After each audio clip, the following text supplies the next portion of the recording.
Pagka kayo'y nagkakatipon, ang bawat isa sa inyo'y may isang awit. Nag-awitan po ba tayo kanina, mga kapatid? May isang aral. Actually, mula pa nung kanina, yan po yung ginagawa nga po natin, nag-aaral lang tayo eh. May isang pahayag, may wika, may isang pagpapaliwanag. Gawin ninyo ang lahat ng mga bagay sa ikatitibay. Yan po ang sekreto eh, mga kapatid.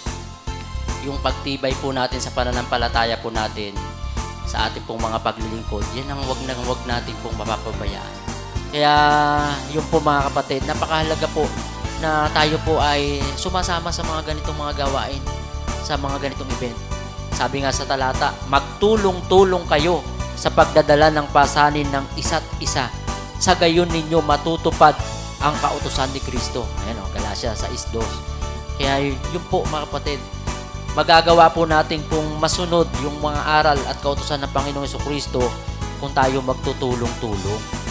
Ano bang mga gawaing ibinababa po sa atin mga kapatid, ang dapat natin pong magawa, yung gusto ng Diyos sa atin.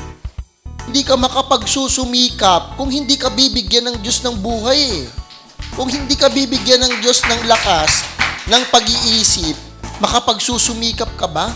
Kahit anong pagsusumikap ang gawin mo, kung hindi ka tutulungan ng Diyos, walang mangyayari sa'yo. Yun ang sikreto.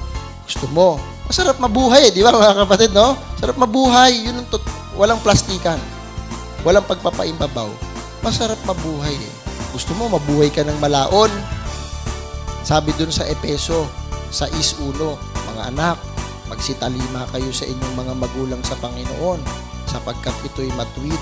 Igalang mo ang iyong ama at ina na siyang unang utos na may pangako, upang yumaon kang mabuti at mabuhay ka ng malaon sa lupa.